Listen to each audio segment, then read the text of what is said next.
Another video brought to you by the cat Lisi, the mother of cat dragons. Before I say meow Karis to my cat and have them destroy this video with flames, let's discuss it. The world of Dungeons and Dragons has always been a tapestry of heroism, villainy, and everything in between. At the heart of this tapestry lies the concept of alignment. It has been a core feature of D&D since its inception. Why try and remove the concept of good and evil? Isn't that the whole concept of the game is good working against evil? It's a system designed to categorize characters and creatures based on their moral and ethical compasses. For decades, alignment has shaped player choices, character development, and the very fabric of the game world. A dungeon master can interpret these alignments in different ways, and sometimes extreme alignment, like lawful good, can be difficult to roleplay.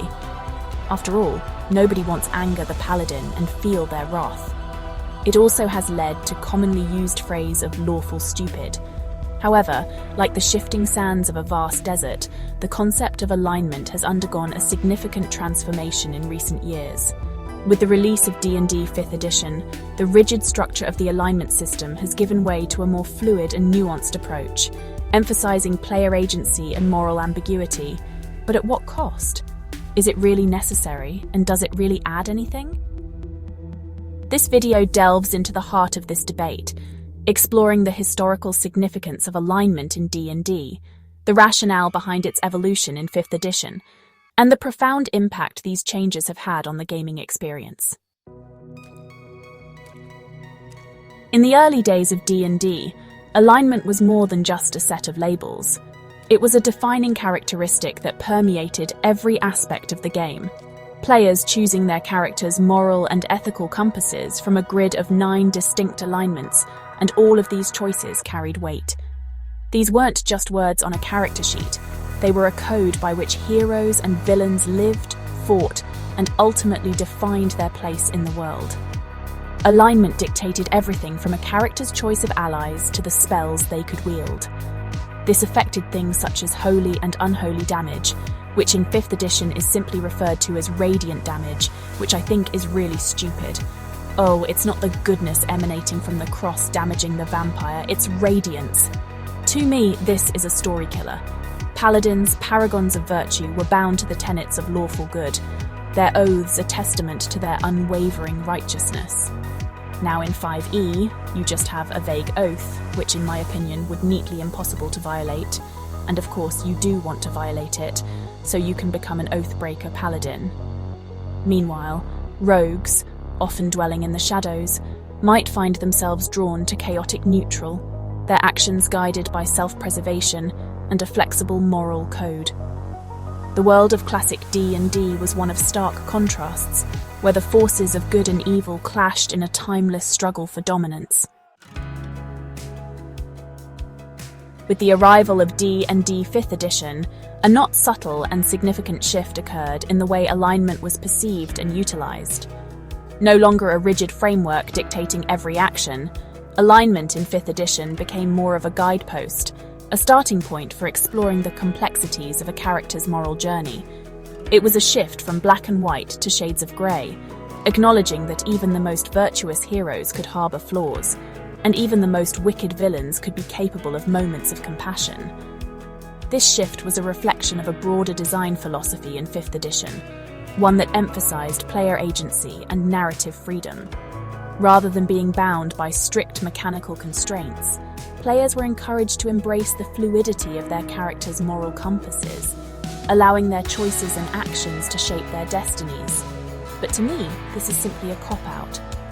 It's a base design flaw in the game that caters to every player's wishes and desires, while holding the dungeon master powerless and in checkmate, while the players run rampant all over him or her. Which is why nobody wants to DM 5e, but that's another topic.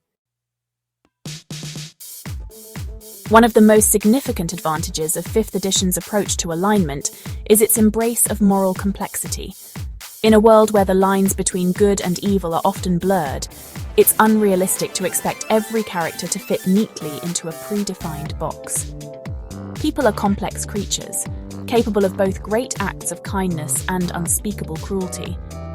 By loosening the reins of alignment, 5th edition allows for more nuanced and believable characters, but also reduces believability in the game world. Oh, how cute! A good aligned orc. It recognizes that a paladin might struggle with anger issues, or that a rogue might have a soft spot for orphans.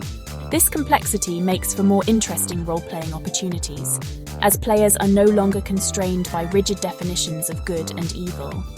They can explore the grey areas of morality, making choices that feel both true to their characters and unpredictable to the other players at the table. And most importantly, no comeuppings from the Dungeon Master. Dungeon Masters are no longer limited to portraying villains as one-dimensional embodiments of evil. But what about borders?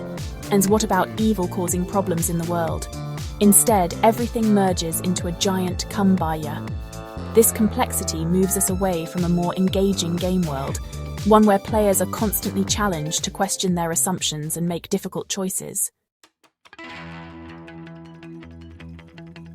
Section 5. The freedom to define player agency in 5e. Central to 5th edition's design philosophy is the emphasis on player agency. The idea that players should have the freedom to shape their characters' destinies through their choices and actions, and DMs can go flick their bean. In previous editions of Dungeons & Dragons, alignment could feel like a straitjacket, limiting player choices and forcing them down predetermined paths. But is that worse than just throwing the baby out with the bathwater? A lawful good paladin, for example, might feel obligated to always choose the most righteous course of action, even if it conflicted with their personal feelings or the desires of the player. Once again, lawful stupid. 5th edition breaks free from this restrictive model by giving players more ownership over their character's moral development. Alignment is no longer a set of rules to be followed, but rather a starting point for exploration. Players are free to interpret their chosen alignments in their own way, allowing their characters' beliefs and actions to evolve organically over the course of the campaign. Does this freedom of choice empower players to tell more personal and impactful stories? Or are we just lowering the bar for players? Some people think this makes for a more engaging and rewarding gaming experience, as players are no longer simply playing a game, but rather collaborating with the Dungeon Master and their fellow players to create a living, breathing world. But in my opinion, this is a world of no real adventuring, since the motivation to do anything is hampered. Section 6. The price of freedom, navigating a world without absolutes. While the de-emphasis of alignment in 5th edition offers numerous benefits, it also presents certain challenges. The most prominent of these is the potential for moral relativism, a philosophical quagmire where the absence of clear-cut definitions of good and evil can make it difficult to establish stakes, create meaningful conflicts, and provide players with a sense of purpose. In a world where everything is subjective, it can be difficult to determine what's worth fighting for, what ideals are worth upholding, and what sacrifices are truly meaningful. And let's not forget we will only be battling twig blights, so we don't offend any monsters that are all essentially good now. This lack of clear-cut moral boundaries can be disorienting for players accustomed to the more rigid structure of previous editions. Without the guiding hand of alignment, players may find themselves grappling with questions that have no easy answers. This moral ambiguity can also create challenges for dungeon masters. Without the framework of alignment to guide them, it can be difficult to create compelling villains, design encounters that challenge players' ethical boundaries, and maintain a sense of moral weight behind the choices players make. Section 7. A Tale of Two Tables, adapting to different playstyles.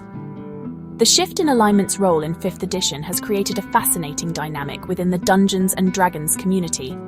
Some players, particularly those who cut their teeth on earlier editions, may find themselves yearning for the clear-cut moral boundaries and mechanical structure of the past. On the other hand, many players have embraced the freedom and flexibility of 5th edition's approach to alignment, and I suppose they enjoy paying their dungeon master so they can play at all. They relish the opportunity to explore the complexities of their characters' moral compasses, to make difficult choices that defy easy categorization, and to forge their own paths in a world where the lines between good and evil are often blurred. This dichotomy highlights the importance of open communication and a shared understanding of expectations at the gaming table. Before embarking on a campaign, it's crucial for dungeon masters to have a conversation with their players about their preferences regarding alignment. By discussing these preferences up front, dungeon masters can create a gaming experience that caters to the desires of their players, fostering a more enjoyable and rewarding experience for everyone involved. But this is only for 5e, since with any other edition you can throw this crap out the window. Section 8. The enduring allure of alignment, finding balance in a complex world. Despite the shift in its mechanical impact, alignment remains a powerful tool for storytelling and character development in Dungeons & Dragons 5th edition. It provides a framework for understanding a character's moral compass, their motivations, and their place in the world. While it may no longer dictate a character's every action, it can still serve as a guiding principle, informing their choices and shaping their interactions with the world around them. The key to finding balance with alignment in 5th edition lies in recognizing its limitations while embracing its strengths. By embracing the fluidity of alignment, players and dungeon masters can create more nuanced and believable characters, explore the complexities of morality in a fantastical setting, and tell stories that resonate on a deeper, more personal level. The enduring allure of alignment lies in its ability to tap into our innate desire to categorize the world around us, to make sense of the complexities of human and non-human behavior. Section 9. A new chapter. The future of morality in Dungeons & Dragons. As Dungeons & Dragons continues to evolve, it will be fascinating to see how the concept of alignment continues to be explored and redefined. Will it remain a core element of the game, albeit in a more nuanced and flexible form? Or will it eventually fade into the background, replaced by a system that emphasizes player agency and narrative freedom even further? However, one thing is certain. The conversation surrounding morality, ethics, and the choices we make in the face of adversity will continue to be a central theme in the game for years to come. Whether we define those choices through the lens of alignment or through some other system yet to be devised, the exploration of what it means to be a hero, a villain, or something in between will always be at the heart of the Dungeons & Dragons experience. If you made it this far, good for you. And I will now shout meow Karis to my cat and burn this video to ashes.